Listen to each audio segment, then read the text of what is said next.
start to harvest them. Yes. So we harvest them when they're ripe, between 8 and 25 years.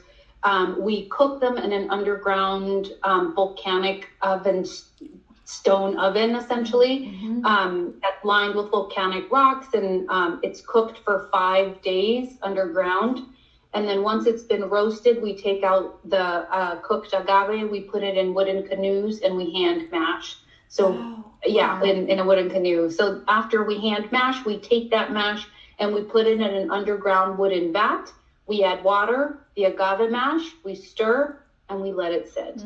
So it ferments naturally by the yeast that's in the air, the yeast that's in the wood. If it's hotter those months of the season, it'll ferment faster. If it's cooler, it'll take longer. So just to give you an example, a vodka, whiskey, or a tequila they usually use yeast to accelerate the fermentation process. Usually will take 48 to 72 hours. With traditional Michoacan mezcal, it takes half a month for it to ferment.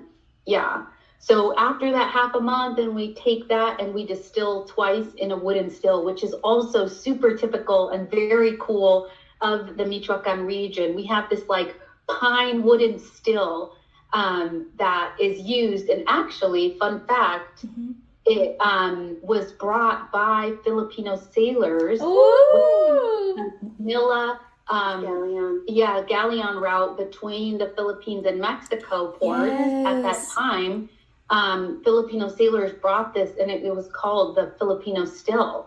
And now to this day, it is incorporated in part of the distillation process that we use in Michoacan. So that's a little back there. That's beautiful. Susie and I talk about the Mexican, like Filipino trade. Yeah, because she feels Asian and I feel Spanish. Yeah. So that's so cool that you brought that piece into it. Yeah, I think that because as you were talking, it does remind me of like a process. I think it's tuba, but there is a Filipino spirit.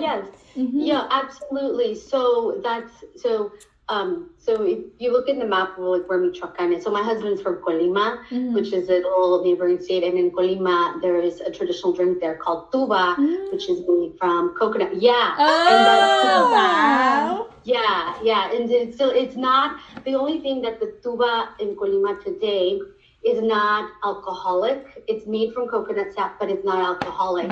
So the interesting thing there, if you get sort of into the history, so, in the 1500s, when, obviously Mexico and the Philippines were Spanish colonies, Filipino sailors, there was an exchange of